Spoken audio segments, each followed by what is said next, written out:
Welcome to online classes. Last class में हम लोगों ने दो चर वाले रैखिक समीकरण के इंट्रोडक्शन के बारे में अध्ययन किया था, जिसमें हम लोगों ने दो चर वाले रैखिक समीकरण की परिभाषा देखी थी और वो समीकरण किस प्रकार का होता है उसका निरूपण भी हम लोगों ने किया था। अगर आपने वो वीडियो नहीं देखा है तो आप उसे जरूर देखें। आपको अच्छा लगे तो इसे लाइक करें, अधिक से अधिक शेयर करें। यदि आप हमारे चैनल पे नए हैं तो इसे सब्सक्राइब कर लें, जिससे आने वाले वीडियोस आप तक सबसे पहले पहुंच सके।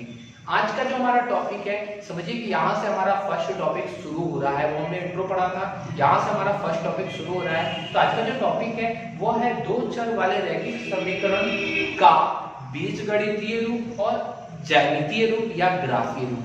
मतलब दो चर वाले रैखिक समीकरण को दो रूपों में लिख सकते हैं, पहला बीजगणित के रूप में और दूसरा ज्यामितीय के रूप में।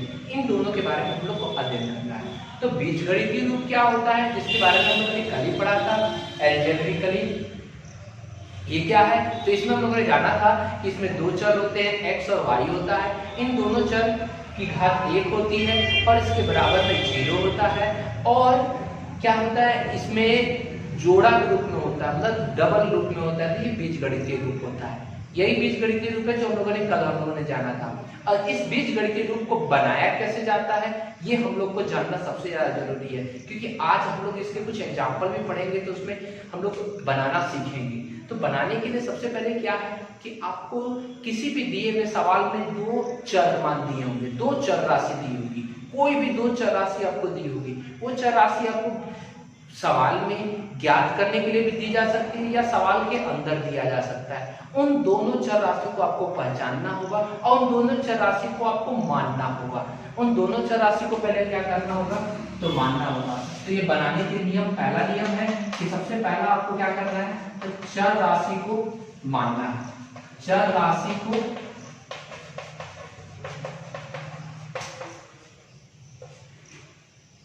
माना जाता है, ठीक है। चाहे मानेंगे लिख सकते हैं। पहला काम क्या करना है, हमको चर राशि को मानना है। वो दो चर राशि, ठीक है, वो दो चर राशि को, एक को अगर आप x मानते हैं दूसरे को आप y मान सकते हैं। या ये जरूरी नहीं है, आप जैसा सोचेंगे, आप उसको m मानना चाहते हैं, n मानना चाहते हैं, जो मानना चाहे आप पे डिपेंड करता है। तो मैं यहाँ x और y मान के बता रहा हूँ, ठीक है। पहले चर और मान को माना जाएगा कि क्या है, ठीक है। उसके बाद से उस सवाल को जब आप पढ़िएगा तो उसमें आपको दो शर्त नजर आएंगे। कितने शर्त नजर आएंगे, जब सवाल आप पूरा हिंदी पढ़िएगा, मैं इसका जब सॉल्यूशन कराऊंगा तो आप बिल्कुल ध्यान से देखिएगा। उसमें दो शर्त आपको होंगे। तो दूसरा नंबर पे दिए गए शर्त के अनुसार चर राशि को समीकरण के रूप में लिखेंगे। समीकरण के रूप में लिखेंगे,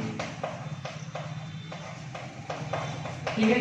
हम दिए गए जो भी चर राशि होगी, जो भी पहले हमारा जो शर्त होगा उसमें दो शर्त होगा, उनको हम समीकरण के रूप में लिखेंगे।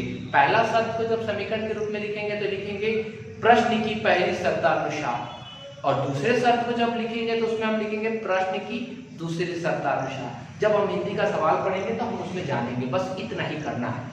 जैसे ही आप शर्त को बनाइएगा, उसको सॉल्यूशन कीजिएगा, तो आपके पास दो समीकरण प्राप्त होंगे, समीकरण 1 और समीकरण 2।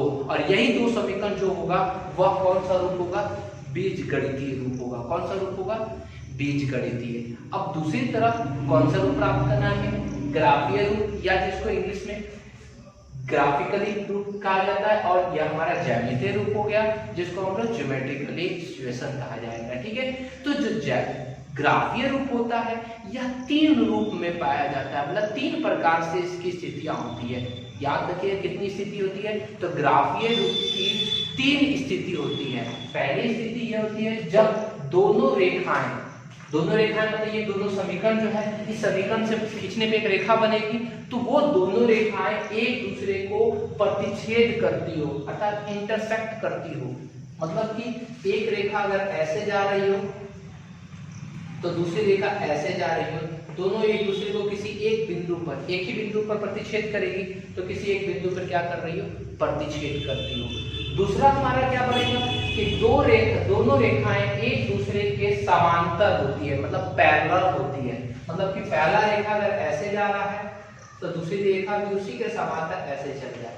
ठीक है, उसमें कोई भी ये दोनों आपस में कहीं ना मिले, मतलब रेल की पटरी जानते हैं, सेम वैसा ही हो जाए तो ये दूसरे के समांतर होती है। तीसरा क्या है, दोनों रेखाएं समपाती अर्थात कोइंसिडेंट होती है। समपाती का मतलब होता है कि अगर एक रेखा ऐसे जा रही है, उसी रेखा पर सेम टू सेम ऐसी रेखा हो जाए जिससे पता चले कि दोनों एक ही रेखा है। मतलब कि अगर एक रेखा ऐसे जा रही हो, इसी रेखा पर एक और रेखा ऐसे बन जाए, दोनों रेखा इसी पे है, मतलब एक दूसरे के वो क्या है, समपाती है। ऐसा अगर होगा तो तीसरा स्थिति में क्या होगा, समपाती होगा। ठीक है, तो ये तीन हमारी ग्राफीय स्थिति प्राप्त होती है। ग्राफीय सिचुएशन कितनी प्राप्त होती है, तीन। ठीक है, तो अब हमारे पास ये तीन स्थितियां हो गई और बीजगणितीय रूप हो गया। अब इसके हिसाब से हम क्वेश्चन को सॉल्व करेंगे। क्वेश्चन हमारे पास पहला जो है 3.1 एक्सरसाइज में है, उसमें क्वेश्चन है, उन सभी क्वेश्चनों को हम इस रूप में और इस रूप में प्रदर्शित करना है। ठीक है, तो मैं आप लोग के लिए एक उदाहरण कराऊंगा और उसके बाद से आपको होमवर्क दूंगा जिसमें आप लोग करेंगे। तो पहले आप लोग फिर से समझ लीजिए, बीजगणितीय रूप में लिखने के लिए चर राशि को रखा माना जाता है, x और y होगा। दिए गए शर्त के अनुसार चर राशि को पहले समीकरण के रूप में लिखेंगे। समीकरण के रूप में जब लिखेंगे तो हमें दो समीकरण प्राप्त होंगे, समीकरण 1 और 2। और दूसरा ज्यामितीय रूप, तो ज्यामितीय रूप यहाँ तीन प्रकार से हो सकता है, एक दूसरे को प्रतिच्छेद करती हो, या एक दूसरे के समांतर हो, या एक दूसरे के समपाती हो। तो ये तीनों क्लियर हो गया। आराम से इसको अच्छी तरह से नोट्स बना लीजिए, तब हम पढ़ेंगे इसका एग्जाम्पल। ठीक है, जल्दी उतार लीजिए इसको। चलिए स्टूडेंट्स, अब हम एग्जाम्पल देखते हैं जिसमें हम लोग दो चर वाले रैखिक समीकरण का बीजगणितीय रूप और ज्यामितीय रूप के बारे में अध्ययन करेंगे। तो उदाहरण हमारा है, रोमिला एक स्टेशनरी की दुकान में गई। स्टेशनरी की दुकान है और 9 रुपये में 2 पेंसिल तथा 3 रबड़ खरीदी। मतलब उसने 9 रुपए में 2 पेंसिल और 3 रबड़ खरीदा। उसकी सहेली सोनाली ने रोमिला के पास नई तरह की पेंसिल और रबड़ देखी। मतलब उसकी जो सहेली थी सोनाली, उसने रोमिला के पास देखा कि उसके पास नई तरीके के पेंसिल और रबड़ है। उसने भी 18 रुपए में उसी तरह की पेंसिल, 4 पेंसिल और 6 रबड़ खरीदी। मतलब उसने 18 रुपए में, मतलब सोनाली ने 18 रुपए में उसी तरीके की 4 पेंसिल और 6 रबड़ खरीदी। तो इस स्थिति को बीजगणितीय तथा ग्राफीय रूप में व्यक्त करें। मतलब हमारे पास दो रूप है, बीजगणितीय रूप और ग्राफीय रूप में व्यक्त करना है। तो चलिए पहले हम लोग बीजगणितीय रूप व्यक्त करते हैं। तो व्यक्त करने के लिए मैंने कुछ नियम बताए थे, अभी आपने कॉपी में भी लिखा था। चलिए उस नियम को देखते हैं। पहला नियम था, पहला नियम था कि पहले हम सवाल पढ़ेंगे और सवाल पढ़ने के बाद से इसमें जो चर मान है उसको खंगालेंगे, मतलब उसको निकालेंगे। तो देख रहे हैं यहाँ पढ़ते पढ़ते हम गए थे, यहाँ देखिए कि एक पेंसिल और एक रबड़ है। यही दोनों है जिसका मान यहाँ पर है, जो चर राशि है जिसका मान यहाँ परिवर्तित हो सकता है। तो यहाँ पर हमारे पास एक रबड़ है और एक क्या है, पेंसिल है, और कोई तो है नहीं। देख लीजिए, बिल्कुल सोनाली तो नाम है, तो सोनाली से तो कोई दिक्कत नहीं है। यहाँ पर हमारा क्या है, 9 है, 9 रुपए में 2 पेंसिल और 3 रबड़। मतलब वेरिएबल हमारे पास क्या है, चर राशि कितनी है, 2 है, एक रबड़ है और एक क्या है, पेंसिल है। तो हम लिख लेंगे, माना कि पेंसिल का मूल्य, पहले पेंसिल लिखा हुआ है, तो पेंसिल का मूल्य, तो मानने के लिए मैंने हमेशा बोला है क्या माना जाता है, तो हमेशा x और y मान सकते हैं, mn भी मान सकते हैं, ab भी मान सकते हैं, पर तो मैं बोलूंगा सबसे अच्छा आपका क्या रहेगा, x और y। तो आप क्या मानेंगे, माना कि पेंसिल का मूल्य कितना, x रुपए। क्लियर, कोई दिक्कत, x रुपए ऐसा बना हुआ है, आपकी किताब में ऐसा बना हुआ है, नया हमारा चिन्ह है, उस तरह लिख देते हैं। अब दूसरा हमारा क्या है, तो रबड़ है, तो रबड़ का मूल्य, रबड़ का मूल्य देखिए कितना दे रखा है भाई, तो नहीं दिया है, ज्ञात करना है, तो ये हमने y लिख दिया। क्लियर है यहाँ तक, कोई दिक्कत नहीं है, इतना रुपए, आप रुपए कैसे ही बना सकते हैं, कोई दिक्कत नहीं है। अब बीजगणितीय रूप में लिखना है, तो बीजगणितीय रूप के लिए हम क्या करेंगे, इसको प्रश्न को पढ़ेंगे और इसमें से दो शर्त दिया होगा, मैंने दिखवाया था हिंदी में कि इसमें दो शर्त दिया होगा, उन दोनों शर्त को खंगालेंगे। तो फिर प्रश्न को पढ़ते हैं। रोमिला एक स्टेशनरी की दुकान में गई, 9 रुपया में 2 पेंसिल तथा 3 रबड़ खरीदी। मतलब एक शर्त हो गई, 9 रुपए में कितना पेंसिल, 2 पेंसिल और 3 रबड़। तो प्रश्न की पहली शर्तानुसार, प्रश्न की पहली शर्तानुसार मैंने एक में शर्त अनुसार को एक ही में कर दिया तो बन गया शर्तानुसार। ठीक है, क्या हो गया, पहले शर्त क्या है, 9 रुपया में 2 पेंसिल और 3 रबड़। मतलब 2 पेंसिल तो 2 पेंसिल का मूल्य कितना है, x है, तो 2 गुणे x तो 2x हो जाएगा। 2x प्लस कितना रबड़ है, 3 रबड़, 3y बराबर कितना रुपया में, 9 रुपए में। 9 रुपए में 2 पेंसिल 3 रबड़ बराबर 9 रुपए। समीकरण नंबर 1 कहां से आया, तो 2 पेंसिल खरीदा था इसने और 3 रबड़, तो 2 पेंसिल में गुणा कर दिए और 3 रबड़ में गुणा कर दिए। ओके, अब बराबर में कितना रुपए में, 9 रुपए। क्लियर, कोई दिक्कत नहीं है, पहला शर्त समझ में आ गया। अब प्रश्न की दूसरी शर्तानुसार,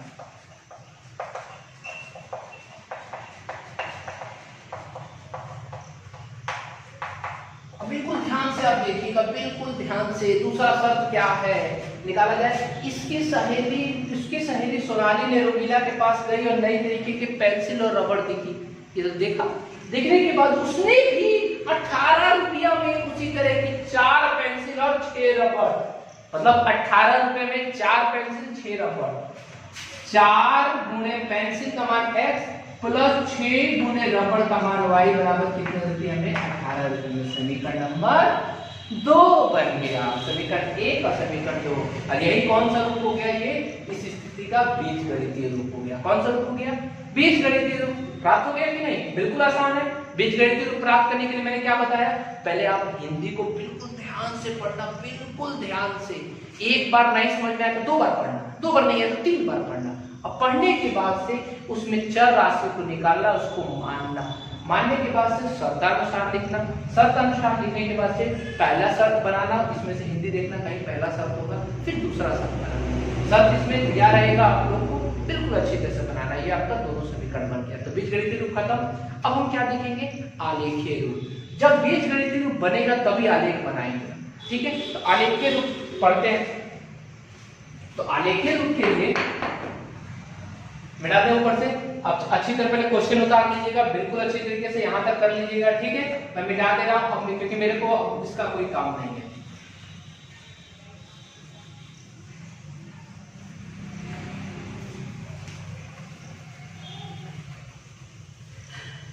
ठीक है, अब हमारे पास जो 2 समीकरण आए, मैं दोनों समीकरण को यहां लिख लेता हूं। समीकरण 1 2 था, ये था 1 और 2 क्या था, 4x प्लस 6y बराबर 18। समीकरण नंबर 2 यही था। अब इन दोनों को हमको आलेख रूप में लिखना है। चलिए भाई, आलेख रूप में लिखा जाए।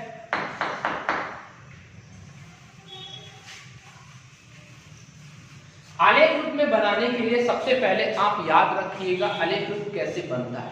आलेख रूप में बनाने के लिए हमको इन दोनों समीकरण का हल करना पड़ता है। इसको क्या करना पड़ता है, हल करना पड़ता है। हल करने के लिए मैं नीचे बिठा देता हूं, बिल्कुल ध्यान से देखिएगा हल कैसे होता है। 9th क्लास में आप लोग को पढ़ाया भी किया था। पहला समीकरण आप यहां लिखेंगे समीकरण 1 से। ठीक है, समीकरण पहला 1 यहां लिखेंगे और उसकी दूसरी तरफ समीकरण 2 के लिए जगह छोड़ देंगे। ठीक है, समीकरण 1 क्या है आपका, 2x प्लस 3y बराबर 9। यही है कि नहीं। अब इसमें से कोई एक को इस साइड भेज देंगे, कोई एक। जैसे यहाँ 2 है तो 2x और 9 और इधर माइनस का 3y है, मतलब y वाले पार्ट को उधर हमने भेज दिया। y को भी भेज सकते हो, x को भी भेज सकते हो, कोई एक भेज जाएगा। ठीक है, फिर हमको x बराबर मान प्राप्त करना है। x बराबर 9 माइनस 3y और ये गुणा में इधर आके क्या आ जाएगा, बढ़ जाएगा। मतलब हमको क्या करना है, हमको एक ऐसा मान प्राप्त करना है जिसमें केवल उस साइड एक चर हो, चर के साथ में कुछ भी ना हो। जैसे यहाँ 2 था तो 2 को इधर मल्टीप्लाई था तो भाग में कर दिए, तो ऐसे कर देना है। ठीक है, कोई दिक्कत तो नहीं होगा। इसी तरीके से समीकरण 2 इधर लिख देंगे। समीकरण 2 से समीकरण 2 क्या है? 4x + 6y = 18। यही है, 4x + 6y = 18। तो 4x = 18 - 6y, y इधर चला गया। फिर x की मल्टीप्लाई 4 है तो 4 को उधर भेज देंगे। ठीक है, कोई दिक्कत तो नहीं है। और एक बात याद रखिएगा, इसको इससे काट मत दीजिएगा, ये कभी नहीं कटेगा। क्यों नहीं कटेगा? क्योंकि यहाँ बीच में क्या है? माइनस है। जब अगर यहाँ बीच में माइनस और प्लस होगा तो कभी मत काटना, गुणा होगा तभी काटना। प्लस और माइनस आएगा तो दोनों कभी नहीं कटेगा। काटने का तरीका क्या है? तो हम इन दोनों में को कॉमन ले सकते हैं, कॉमन लेके काट सकते हैं। तो क्या जरूरत है अभी? रहने दो। ठीक है, अब हम यहाँ पर इन दोनों समीकरण में एक एक करके मान रखेंगे। मान रखने का कोई भी तरीका है। मान कहां से रखा जा सकता है? तो 0 से 0, 1, 2, 3, 4, 5, 6, 7 जितना भी रखना चाहो। ठीक है, और इधर -1, -2, -3, -4 जितना भी रखना चाहो जो रखना चाहो रख सकते हैं। ठीक है, पर तो शर्त एक होनी चाहिए। शर्त क्या होनी चाहिए? कि आप जितना भी मान रखेंगे वो सभी मान का जो आंसर आएगा वो हमेशा बिना बट्टा वाला होना चाहिए। अब बोलिएगा बिना बट्टा वाला क्यों होना चाहिए? क्योंकि जब मान हम रख रहे हैं तो अगर बट्टा वाला आएगा तो आलेख बनाने में हमें दिक्कत आएगी, इसीलिए हम क्या करेंगे? बिना बट्टा वाला बनाएंगे। तो मान रखते हैं एक एक करके। चलिए यहाँ रखते हैं x बराबर कितना रखने पर? रखिए कितना रखा जाए? नहीं, x बराबर तो ना, y बराबर रखना है ना। y बराबर 0 रख के देखा जाए तो 0 रखने पर। ठीक है, हम कहीं और रख के देखते हैं, कहीं और रख देंगे, रफ में रख के देखते हैं। 9 - 3 y की जगह पे कितना लिखना है? 0/2। 9 - 3 में 0 से गुणा करेंगे, 0/2 बराबर 9/2। मतलब ये बट्टा में आ रहा है, कट नहीं रहा, छोड़ देंगे। चलिए 0 को हटा दो, ये कटा। 0 के बाद क्या रख सकते हैं हम? 1 रख सकते हैं, 1 रख के देखते हैं। 9 - 3 और फिर गुणे y का मान 1 अब बट्टा 2 रखा जाए। 9 3 एकम 3 माइनस का 3/2, 9 में से 3 गया 6/2 कट गया, कितना? 3। मतलब ये सही है, आ जा रहा है। तो यहाँ 0 नहीं रख के क्या रखेंगे? 1 रखने पर। क्या करने पर? y बराबर 1 रखने पर। तो x बराबर कितना हो जाएगा? रखिए 9, फिर यहाँ रखना 9 - 3 गुणे y का मान 1/2। 9 - 3 एकम 3/2, 9 में से 3 गया 6/2। ठीक है,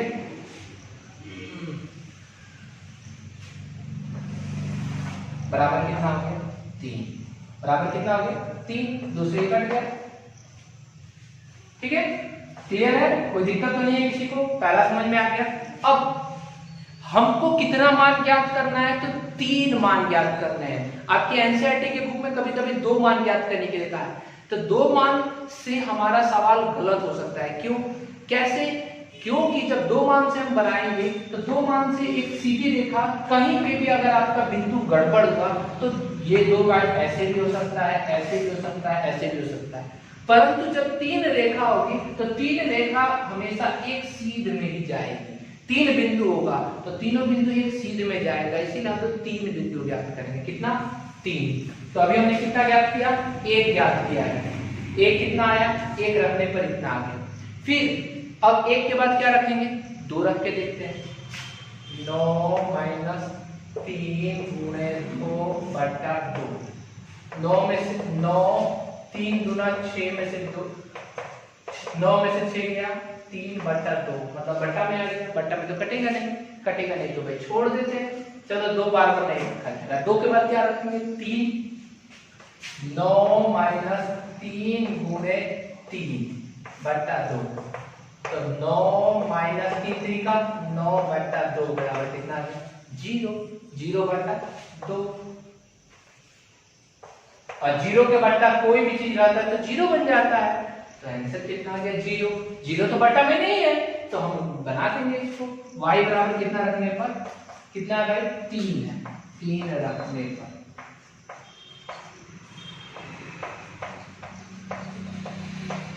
ठीक है। बोलिए y कम x बराबर 9 माइनस 3 गुणे 2 x, y का मान नहीं 2 नहीं 3 रखा गया, 3 बटा 2 बराबर 9 माइनस 9 बटा 2, 9 में से 9 गया 0 बटा 2 बराबर कितना आ गया 0। 2 खत्म हो गया। अब हमारा कितना बचा है, तीसरा बचा है, तीसरा बचा है, तीसरा चलिए ज्ञात करते हैं। तो जगह तो मेरा बचा नहीं, अब मैं कहाँ ज्ञात करूं, जगह बचा नहीं है, यहीं पर इधर साइड कर दे क्या। चलिए अभी देखते हैं, इसके नीचे प्रेशर लिखते हैं। चलिए अब 3 रख दिया, 3 के बाद क्या रखेंगे, 4 रख सकते हैं, 5 रख सकते हैं, 6 रख सकते हैं। याद रखिएगा आपको हाईएस्ट कितना रखना है, तो हाईएस्ट 7 तक रखना है। बोलिएगा हाईएस्ट क्यों 7 तक, क्योंकि आप जब आलेख बनाएंगे तो हाईएस्ट जो आपकी डंडी होती है वो कितनी होती है, 7 होती है, तो इसलिए आप 7 तक ही रखेंगे। अब कभी कभी 7 से अधिक भी हो सकता है, क्यों अधिक हो सकता है, कोई बड़ा बड़ा सवाल हो जाए तब भी हम बना सकते हैं। कैसे, एक डंडी को हम 2 मान के बना सकते हैं, एक डंडी को 3 मान के बना सकते हैं। इसलिए आप जिस तरह भी करना चाहें वैसे आप कर सकते हैं, कोई बात नहीं है, ठीक है। तो अब तीसरा ज्ञात करते हैं। तीसरा 1 3 हो गया, ठीक है। माइनस में भी आप रख सकते हैं, तो एक माइनस में रख के देखा जाए तो माइनस में क्या होगा, 1 रखे थे 0 रखे थे तो एक -1 रख के देखते हैं। x बराबर कितना रखने पर, नहीं y बराबर -1 रखने पर, तो y बराबर -1, तो x बराबर, जगह नहीं बचा है भाई, कहाँ लिखे, आपको समझ में आ जाएगा ना। मैं इधर 2 पार्ट में कर दे रहा हूँ, इसका भी जगह नहीं बचेगा। ये फर्स्ट वाला पार्ट है, ये फर्स्ट वाला है, ये सेकंड वाला है। तो 1 रखने पर यहाँ वाला पार्ट मैं यहाँ लिख दे रहा हूँ, y बराबर कितना रखने पर, -1 रखने पर। चलिए रखा जाए 9, x बराबर 9 माइनस 3, y की जगह पे -1, यहाँ 2 बची एक जगह रह नहीं सकता इसलिए हम ब्रैकेट में कर दिए बटा 2। 9 माइनस माइनस प्लस 3 एकम 3 बटा 2, 9 3 12 बटा 2 बराबर कितना आ गया 6 आ गया, प्राप्त हो गया 6। हमें कितना बिंदु प्राप्त हो गया, 1 2 और 3, ये तीनों बिंदु को हम यहाँ लिख देंगे।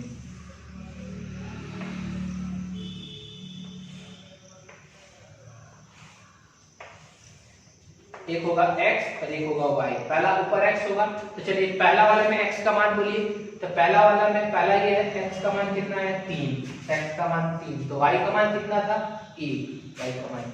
दूसरा वाला में x का मान 0 आया था, y का मान कितना था तो 3 आया था। तीसरा वाले में x का मान -1 था, नहीं 6 था 6, और इसका मान कितना था -1 रखा गया। अब इसी तरह दूसरा सवाल सॉल्व करते हैं। समीकरण 2, x बराबर कितना है, ये समीकरण 2 है। अब y बराबर कितना रखने पर, रखा है y बराबर कितना रखने पर 0 रखने पर, पहले रख के देख लेते हैं कहीं, y बराबर 0 रख के देखिए, 18 माइनस 6 गुणे 0 बटा 4, 18 माइनस 6 में 0 करेंगे तो 0 बटा 4, मतलब 18 बटा 4, 2 दूना 4, 2 9 18, 9 बटा 2 आ रहा है, कट तो नहीं रहा है, नहीं कट रहा है तो छोड़ देंगे, 0 नहीं रखेंगे। 0 के बाद क्या रखेंगे, 1 रखने पर, क्या रखने पर 1 रखने पर 1 रखा जाए। x बराबर 18 माइनस 6 गुणे y का मान कितना 1 बटा 4, 18 माइनस 6 का 6 बटा 4, 18 में से 6 गया 12 बटा 4, मतलब कितना आ गया 3। पहला बन गया, पहला के बाद अब किसको बनाना है हम लोग को, दूसरा मैं यहाँ बना रहा हूँ, याद रखिएगा ये फर्स्ट वाला समीकरण का सेकंड वाले समीकरण का यहाँ से है। दूसरा क्या होगा, तो एक रखा हमने, एक के बाद क्या रख सकते हैं, 2 रख सकते हैं। तो 2 रख के देखिएगा, तो 2 रख के अब यहाँ मैं डायरेक्ट कर रहा हूँ, 2 रखेंगे तो 6 दूना 12, 18 में से 12 गया 6, 6 बटा 4, 6 से 4 कटेगा नहीं कटेगा, बट्टा में आ जाएगा, छोड़ देंगे। तब 2 के बाद क्या रखेंगे, 3 रखेंगे तो 6 दिया 18, 18 में से 18 गया 0 बटा 4, मतलब 0 आ जाएगा। तो कितने रखने पर y बराबर 3 रखने पर 18, x बराबर 18 माइनस 6 गुणे 3 बटा 2, तो 4 बटा, तो क्या आ जाएगा 18 माइनस 6 18 बटा 4, 18 में से 18 गया 0 बटा 4 बराबर 0, आगे 0। फिर तीसरा क्या है, y बराबर कितना रखा जाए बोलिए आप, तो y बराबर हम यहाँ प्लस में भी रख सकते हैं माइनस में, चलिए प्लस में रखते हैं, तो प्लस में रखते हैं तो 3 के बाद क्या रखेंगे 4 रख के देखिए, 6 चौका 24, 18 में से 24 गया 6 बचा, माइनस का 6 बचा, कटेगा नहीं कटेगा, तो 6 में 4 नहीं रखा जाएगा तो फिर 5 रखते हैं, 5 6 30, 18 में से 30 गया तो माइनस का 12 मतलब 4 से कट जाएगा, तो 5 रखते हैं, 5 रखने पर तो कितना आ रहा है भाई, x बराबर 18 माइनस 6 गुणे 5 बटा 4, 18 माइनस 6 बचे 30 बटा 4, 18 में से 30 गया माइनस का 12 बटा 4, 4 एकम 4, 4 दिया 12, मतलब कितना आ गया माइनस का 3 आ गया, माइनस का 3 आ गया। ये मतलब यहाँ पे हमारे पास 3 को रेखा प्राप्त हुई, 3 को बिंदु, कौन कौन सा 3 को बिंदु प्राप्त हुआ बताइएगा। पहला y का मान 1, तो y का मान 1, तो x का मान 3, तो x का मान 3, y का मान 3, तो y का मान 3, x का मान 0, तो x का मान 0, y का मान 5, तो 5, x का मान -3। ठीक है, तो हम लोगों ने इन दोनों समीकरण से ये दो हमारे पास आलेख का हम लोगों ने हल प्राप्त किया। अभी आलेख नहीं प्राप्त किया, हल प्राप्त किया है, अभी आलेख बाकी है। 5 नंबर इसी तरह नहीं मिलते हैं आलेख के। ठीक है, तो यहाँ तक आप लोग पहले अच्छी तरीके से उतार लीजिए। क्या उतारिएगा, इस वाले के नीचे ये उतारिएगा और इस वाले के नीचे ये उतारिएगा। ठीक है, और ये दोनों आप उतार के रखिएगा, ये आपका बना है। ठीक है, बिल्कुल अच्छी तरह से उतारिए। चलिए स्टूडेंट्स, अब हम आलेख बना करके देखते हैं। तो आप सभी के पास ग्राफ कॉपी होगा, ग्राफ कॉपी में आपके पास खोल के देखिएगा, उसमें आपके पास 2 तरीके के पन्ने होंगे। एक जिसमें रूल पन्ना होगा, इस रूल पन्ना में मैंने जो भी ब्लैक बोर्ड पे चीज लिखा है, जितना भी पार्ट मैंने ब्लैक बोर्ड पर लिखा है, वो सारे पार्ट आपको यहाँ लिखने होंगे। 2 तरफ बांट करके आपको यहाँ नीचे कोठा बनाना होगा। उसी टाइप से यहाँ पे कोठा बना करके यहाँ पे आपको तीनों मान को जो आपने प्राप्त किया है वो लिखना होगा। ठीक है, यहाँ पे आप ऐसे कर लीजिएगा। ब्लैक बोर्ड पे जितना चीज मैंने आपको यहाँ सॉल्व कराया था, एक समीकरण 1 से x बराबर इतना रखने पर, ये रखने पर, ये रखने पर, आप जो भी किए वो ये प्रोसेस यहाँ लिखना है। और जो इसके इस साइड है, इस वाले में आपको क्या करना है, तो इस वाले में आपको आलेख बनाना है। आलेख बनाने के लिए क्या किया जाता है, तो आप पहले इस वाले पन्ने को ध्यान से देखिए। आप सभी को इसमें एक दिखाई दे रहा होगा आकृति, जिसमें गोल गोल कोठा की तरह आकृति बना हुआ है। ये जो आकृति है ये 1 यूनिट कहलाती है। इस 1 यूनिट में छोटे छोटे 10 कोठे होते हैं। 10 इधर से होते हैं, 10 इधर से होते हैं, अर्थात कितने कोठे हो गए, तो 10 दांत के 100, इसमें 100 कोठे होते हैं। अर्थात यहां से लेके यहां तक के 10 कोठे होते हैं। जैसे कि अगर हमको पॉइंट में नोट हो, अगर 1 लिखना है तो 1 हो गया, अगर ये कोठा तो 1.1 लिखना है तो 1.1, इसके आगे का 1 कोठा छोटा वाला ले लेंगे तो 1.1 हो जाएगा। ठीक है, इसीलिए ये 10 कोठे इसमें छोटे छोटे डिवाइड किए गए रहते हैं कि पॉइंट वाले चीजों को भी हम लिख सकें। अब जब हमें इसमें आलेख बनाना है, तो आलेख बनाने के लिए हम इसमें हमारे पास 2 चर है, एक x है और एक क्या है, y है। तो हम पहले एक x अक्ष बनाएंगे, एक y अक्ष बनाएंगे। x अक्ष बनाने के लिए हम एक से क्षैतिज डंडा खींचते हैं। ये आप देख रहे हैं, ये जो डंडा जा रहा है, किसी एक डंडा पे हम क्षैतिज रेखा खींच देते हैं। ठीक है, हमने खींच दिया क्षैतिज रेखा। क्लियर है, इस क्षैतिज रेखा में यहां से लेके यहां तक और यहां से लेके यहां तक, ये हो गया हमारा x अक्ष, x, और ये हो गया हमारा x डैश। इसके बीच में कोई एक बिंदु ले लेते हैं, कोई एक बिंदु, और ऊपर से इसमें एक डंडा खींच देते हैं। ठीक है। ऊपर से एक हमने डंडा खींचा, ये भी हम देख रहे हैं आपके इसी डंडा पे है, मेन वाला डंडा जो गाढ़े कलर का डंडा है, देख रहे हैं आप लोग, उसी डंडा पे मैंने खींचा है, आप लोग भी खींच लेंगे। ये हमारा हो जाएगा y और ये हो जाएगा y डैश, अर्थात ये हो गया हमारा x अक्ष और ये हमारा कौन हो गया, y अक्ष हो गया। ठीक है, तो क्लियर है यहाँ तक, दो अक्ष समझ में आ गए कि किसी भी आलेख में अगर किसी समतल आलेख खींच रहे हैं तो उसमें दो अक्ष होंगे, एक x डैश होगा मतलब x अक्ष और एक होगा y डैश मतलब y अक्ष। ठीक है, y डैश मतलब y अक्ष। क्लियर है यहाँ पर। अब बिल्कुल ध्यान से आप देखिएगा, ये दोनों डंडा जहां मिल रहा है उस बिंदु को हम लोग मूल बिंदु कहते हैं। क्या कहते हैं, मूल बिंदु। अब आप बोलिएगा मूल बिंदु को का निर्देशांक क्या होता है, तो हम बताए थे पिछले वाले टॉपिक में, ओ होता है, जिसको 0,0 कहा जाता है। 0,0 अर्थात x का मान भी 0 होता है, y का मान भी उसमें क्या होता है, 0 होता है। 9th क्लास में आप अच्छी तरह पढ़े हैं। ठीक है, अब इसमें हम आलेख बनाने के लिए अब यहाँ पे हम नंबर को डिनोट करते हैं। तो नंबर को डिनोट तब किया जाता है जब हम मान जो हमारा होता है उसी के अनुसार। तो पहले मैं हर एक कोठा में ऐसे लिख देता हूं। ठीक है, हर एक कोठा पे मैंने एक एक बैठा दिया। ध्यान से आप लोग आलेख बनाइएगा, बिल्कुल आलेख की कॉपी में ही बनाना है और पेंसिल का ही प्रयोग करना है, कोई बच्चे पेन का प्रयोग नहीं करेंगे। ठीक है, अब देखिए बिल्कुल ध्यान से, x अक्ष में जो दाईं तरफ होता है वह प्लस में होता है 1 2 3 4 5 और 6, और बाईं तरफ जो होता है वो होता है माइनस में 1 माइनस में 2 माइनस में 3 माइनस में 4 और माइनस में 5 होता है। ठीक है, ऐसे भर लिया, और भी आगे जा सकता है, मैं नहीं भर रहा हूं। और फिर इसके बाद ऊपर में क्या होता है, ऊपर जो y का अक्ष होता है उसमें ऊपर वाला प्लस में होता है 1 2 3 4 5 6, और नीचे वाला -1 -2 -3 -4 -5 या -6 भी कर सकते हैं। ठीक है, आप लोग ऐसे आलेख बना लेंगे। इस आलेख, जब आप आलेख बिल्कुल ध्यान से अच्छी तरीके से आलेख बनाने के लिए x अक्ष और y अक्ष को बिल्कुल अच्छी तरह दर्शाइएगा और ये बिंदु को अच्छी तरह दर्शाइएगा।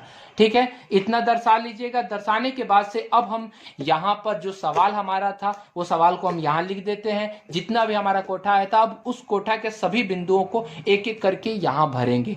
तो ऐसा आपको सब आलेख में बनाना होगा। ये जो पार्ट है सभी आलेख में आपको जितना भी मिलेगा सब आलेख में बनाना होगा। ठीक है, तो पहले आप जल्दी इसको बनाइए, तब हम एक एक करके उसमें बनाते हैं। अब इन दोनों रेखाओं पे हम अपने जो भी बिंदु है उसको अब रखेंगे। पहला बिंदु हमने क्या देखा था, तो पहला बिंदु पहला समीकरण का था 3,1। पहला बिंदु क्या था, 3,1, मतलब x का मान 3 y का मान 1। तो x का मान में 3 कहाँ है, तो ये रहा, और y का मान में 1 कहाँ है, तो y का मान कहाँ है भाई, y का मान में 1 ये रहा। तो 3 ये आगे बढ़ा, ये आगे बढ़ा, मतलब ये कहाँ मिला, यहाँ मिला। 3 यहाँ है 3 और ये 1 y में, तो ये कॉमा, इसका नाम क्या हो गया, 3,1। आगे x का मान लिखते हैं, पीछे y का मान, तो ये आगे x का मान हो गया, पीछे y का मान। दूसरा क्या है, 0,3। 0,3, तो 0 हमारा क्या है, x का मान है, y का मान 3 है, तो 0 तो दोनों के लिए यही होगा। और y का मान 3 कहाँ है, तो 1 2 3 यहाँ है, तो ये वाला पार्ट यहाँ से सीधे डायरेक्ट यहाँ आ गया, जिसके कारण इसका मान हो गया 0,3। ठीक है, 2 हम लोगों ने समाप्त किया। अब तीसरा हम देखते हैं। तीसरा बिंदु क्या है, 6,-1। 6 x का मान है, तो x का मान 6 ये रहा, और y का मान -1, तो y का मान -1 ये रहा। तो 6 तो यहाँ है, -1 इसको और आगे बढ़ाया जाएगा तो ये कहाँ मिलेगा, 6,-1। ठीक है, आलेख कभी भी हम जब भी बनाएंगे आप याद रखिएगा हमेशा कि जब आलेख की ग्राफ कॉपी पे बनाएंगे तो हम लोग को डंडा खींचने की जरूरत नहीं है, डायरेक्ट हम ये बिंदु को यहाँ दर्शा सकते हैं। ठीक है, अब ये तीनों बिंदु हमारा एक सीध में आएगा, एक सीध में आ रहा है। इन तीनों बिंदु को हम रख करके एक यहाँ से डंडा खींच देंगे। ठीक है, ये तीनों बिंदु को रख करके ये हमारा रेखा खींचा गया, एक सीध में है तीनों। ठीक है, इस बिंदु का जो, इस रेखा का जो नाम है, उस रेखा का नाम जो समीकरण का नाम होता है, ये समीकरण का नाम है, हमने वो समीकरण का नाम रख दिया 2x + 3y बराबर 9। ठीक है, अब हम यहाँ देखते हैं दूसरा, पहला समीकरण का तो रेखा बन गया। अब दूसरा समीकरण देखते हैं क्या है। 4x प्लस 6y बराबर 18, यही है 4x प्लस 6y बराबर 18, जिसमें पहला मान है 3,1, तो 3,1 ये रहा पहला बिंदु है। दूसरा बिंदु है 0,3, तो दूसरा बिंदु 0,3 है, लिखा हुआ है पहले से ही देख लीजिए, नहीं आता तो हम खींचते हैं। तीसरा है -3,5, -3 कहाँ है, यहाँ है, और 5 कहाँ है, यहाँ है। -3x में यहाँ है और 5y में यहाँ है, तो हमारा ये बिंदु प्राप्त हुआ। ठीक है, अब इन तीनों बिंदु को मिला देते हैं, तो देख रहे हैं हम तीनों बिंदु को मिला रहे हैं, तो तीनों बिंदु तो मिला हुआ है, पहले से मिला हुआ है कि नहीं। देखिए ये तीनों बिंदु मिला हुआ है, अर्थात ये वाला भी इसी, ये वाला जो समीकरण है वो इसी समीकरण पर है, इसी समीकरण पे है, अर्थात ये वाला समीकरण भी इसी रेखा पर आपका आ रहा है। इसका मतलब ये दोनों आपस में क्या है, तो हमने अभी पढ़ा था कि यदि दोनों रेखाएं एक दूसरे के बिल्कुल एक पर आए, मतलब एक पर दोनों रेखाएं आ रही है, दोनों रेखाएं एक ही पे आ रही है, तो ये दोनों आपस में क्या होते हैं, संपाती होते हैं। अर्थात अतः समीकरण युग्म कौन कौन सा है, 2x प्लस 3y बराबर 9 तथा 4x प्लस 6y बराबर 18 का आलेख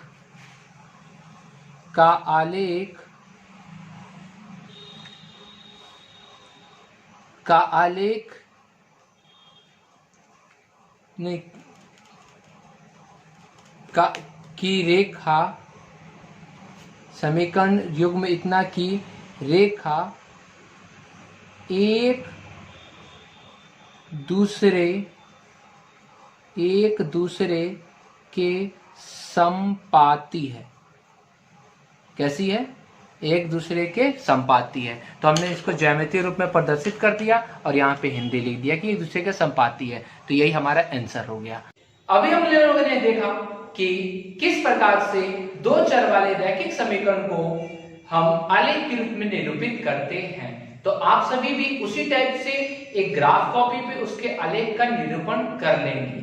अब बारी है होमवर्क की, तो होमवर्क में भी मैं वैसा ही क्वेश्चन दे रहा हूं जिससे मैंने आपको समझाया है। तो क्वेश्चन है 3 पेंसिल तथा 2 कलमों का कुल मूल्य 16 रुपए है, जबकि 2 पेंसिल तथा 3 कलमों का मूल्य 14 रुपया है। तो इस स्थिति को बीजगणित रूप तथा ज्यामितीय रूप में व्यक्त करें।